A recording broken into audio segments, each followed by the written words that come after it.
Bonsoir à tous, bon dimanche au soir. Ce soir, on va essayer de faire changement un peu de nos habitudes. Puis plutôt que de parler de forge ou de travail du bois, je vais vous parler un peu de cette machine-là. Une machine que je me suis acheté, ça fait quand même une couple d'années. Ça fait longtemps que je me promets de faire une vidéo là-dessus. Et puis, c'est à soir que ça se passe. Donc, j'ai acheté ça sur Internet chez Bantam Saddle Tack. C'est une machine pour coudre le cuir, évidemment. Une machine qui va être industrielle dans certaines parties du monde, mais qui va être offerte à une fraction du prix des autres machines commerciales qui vont être électriques. Ça vaut environ dans les alentours de... Ben, ça dépend toujours de où est-ce que vous le prenez, mais vous pouvez l'avoir dans les alentours de 250 $. Puis une machine pour coudre le cuir industriel, ça revient souvent dans les alentours de 2500, 3000, pour avoir quelque chose de bonne qualité. C'est sûr que ça n'aura pas le rendement d'une machine commerciale pour un cordonnier professionnel, on va dire. Par contre, pour quelqu'un comme moi qui gosse dans son garage, qui s'amuse, qui fait répare des trucs, ben, ça peut être quelque chose qui va être très intéressant. Dû au fait, au départ, que le pied ici est très très étroit. Fait qu'on peut s'en servir pour réparer plein de choses, réparer des bottes, entre autres, des mitaines, des gants. Faire plein de choses, en plus des plus grosses pièces qu'on va pouvoir prendre. Je l'ai essayé dans du cuir neuf, pas du cuir vieux sec qui va avoir durci, mais dans du cuir neuf, j'ai réussi à coudre jusqu'à 7,16 d'épais de matériel. Fait que c'est, moi, personnellement, pour le prix que j'ai payé ça, je trouve ça très, très, très impressionnant. Fait que je vous montre un peu comment ça fonctionne, puis ensuite, on se fait une petite démo. Allez. Donc, la première chose qu'on va vouloir faire, c'est de mettre une bobine de fil. Pour les grosseurs de bobines de fil, ça va prendre cette machine-là, selon les spécifications du manufacturier, du gauge 69 à aller jusqu'à du 135. Ça donne, moi, ça me donne pas grande idée. Je connais pas assez ça pour vous dire exactement qu'est-ce qui est une grosseur. Mais je vous donne l'information, comme je dirais, au même prix que je l'ai eu. Il faut passer ici dans ce qu'on appelle le frein. Ensuite, il y a un petit œil ici qu'il faut passer. On va passer à l'extérieur ici, mais en dessous de ça, on va venir passer là-dedans.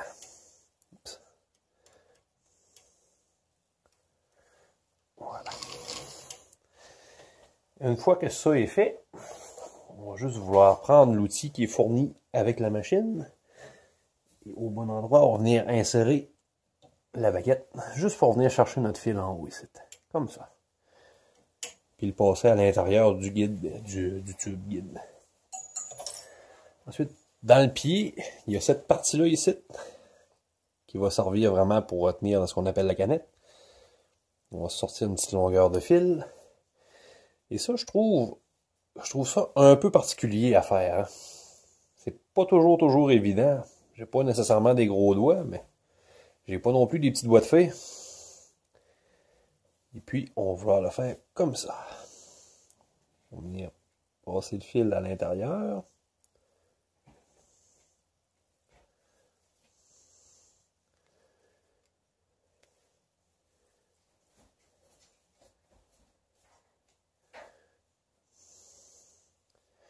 Et puis, on va venir s'assurer aussi que le fil va se dérouler dans un sens anti-horaire. Toujours selon les recommandations du manufacturier. Ici, sur le côté, je ne sais pas si on va bien voir à la caméra, mais on a une petite pièce de métal qui se trouve à servir de ce qu'on appelle de frein. C'est elle qui va mettre la tension sur le bas de la bobine. Il faut repasser dans le deuxième petit anneau qui est sur le dessus. Voilà. Et puis, moi j'ai toujours trouvé que ça allait mieux avec un tournevis pour passer le fil.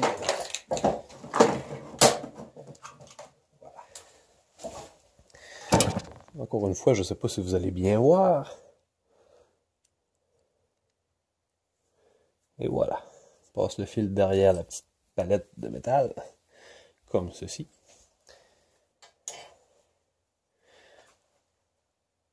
Et puis là, on va venir insérer le porte-canette dans son orifice, dans le pied de la machine.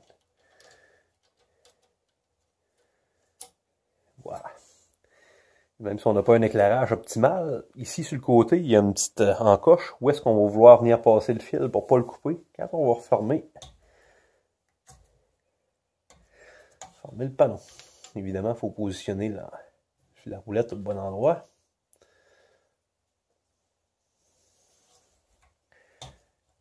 Voilà. Ensuite, ce qu'on va vouloir faire, c'est venir enfiler notre aiguille parce que c'est elle qui va nous servir à aller chercher notre fil, la file de notre canette en dessous.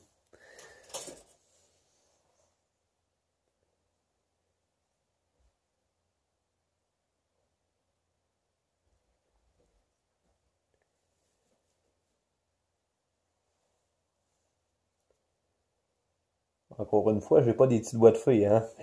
C'est pas toujours très évident. Voilà, c'est fait. Alors, on va relever le pied presseur. On va juste faire un cycle à la machine. Et puis là, c'est comme ça qu'on va réussir à normalement tirer notre brin. Ça fonctionne pas toujours du premier coup non plus. Ce qui est un peu malheureux, c'est qu'elle est rendue à cette étape-là, si on n'a pas bien réussi, il faut recommencer depuis le début. Fallait vraiment que je vous dise que ça fonctionne bien pour pas réussir à le faire, hein?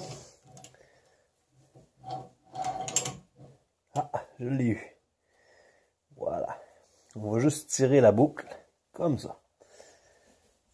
Et puis là, notre machine est prête à coudre. Ce qui est intéressant aussi, c'est que le pied de la machine qui va faire l'avance du matériel, il est pivotant sur 360 degrés. Ce qui nous donne l'avantage d'être capable de passer très très très près. Quand on veut coudre le long d'une semelle de botte ou peu importe, ça va nous donner une bonne chance. Fait que je me prépare une petite démo et je vous fais ça dans quelques secondes. Avec un hélico à cheval comme ça, si on veut refaire une couture, ben, c'est à peu près une machine qui va être, pour le prix, encore une fois, qui va être idéale. Spécifiquement, quand on en fait juste un de temps en temps, comme moi, là, on peut pas se permettre d'acheter une machine qui va être terriblement dispendieuse.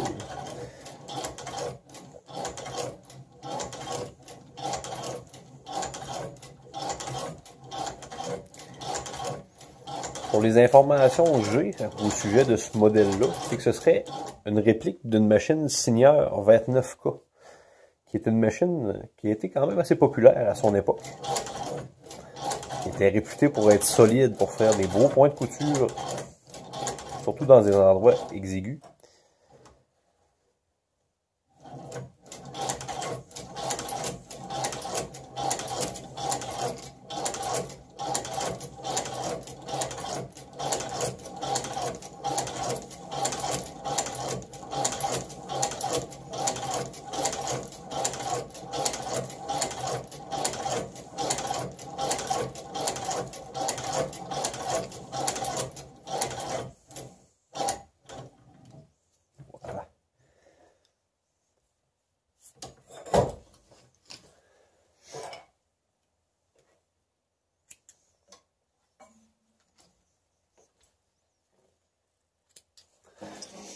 Et juste à la fin, enlever nos petits bouts de fil.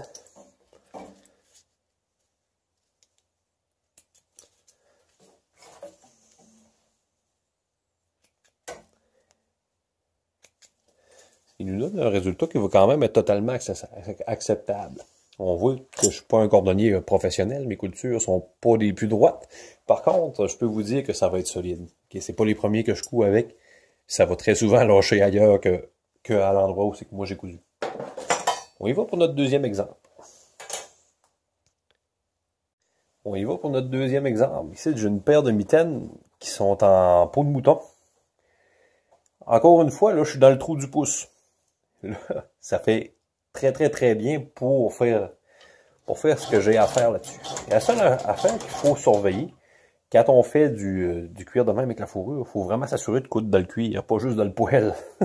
Ça m'est arrivé à quelques reprises déjà, c'est pas la première fois que je répare ces mitaines-là.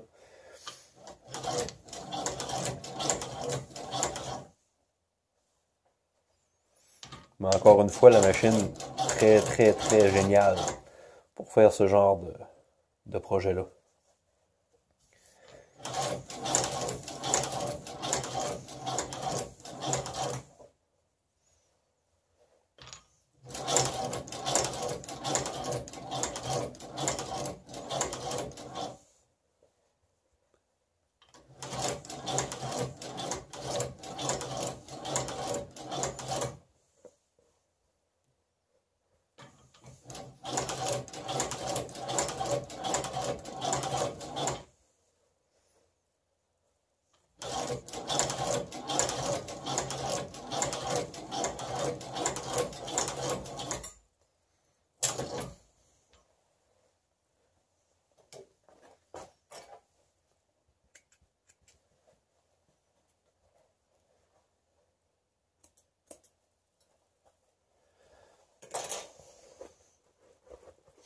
encore une fois, pour un cordonnier professionnel, ça sera peut-être pas suffisant comme résultat. Mais pour moi, personnellement, c'est sûr que j'en fais un petit peu. Là. Voilà, ma mitaine est réparée. Ça a pris quelques secondes, ça a coûté pas tellement cher non plus. Donc ça va être tout pour moi pour ce soir, pour ce petit projet-là. On se reparle bientôt. J'ai plein de gros projets qui s'en viennent pour vous autres, en particulier pour les abonnés. Si vous n'êtes pas abonné, c'est encore le temps de le faire. Si vous avez trouvé que la vidéo était utile, vous pouvez toujours nous donner un bon j'aime. C'est une vraie bonne façon de supporter la chaîne et de faire en sorte qu'on vous amène encore plus de vidéos. Donc, je vous remercie. Sur ce, je vais vous souhaiter un bon restant de dimanche et à une autre fois.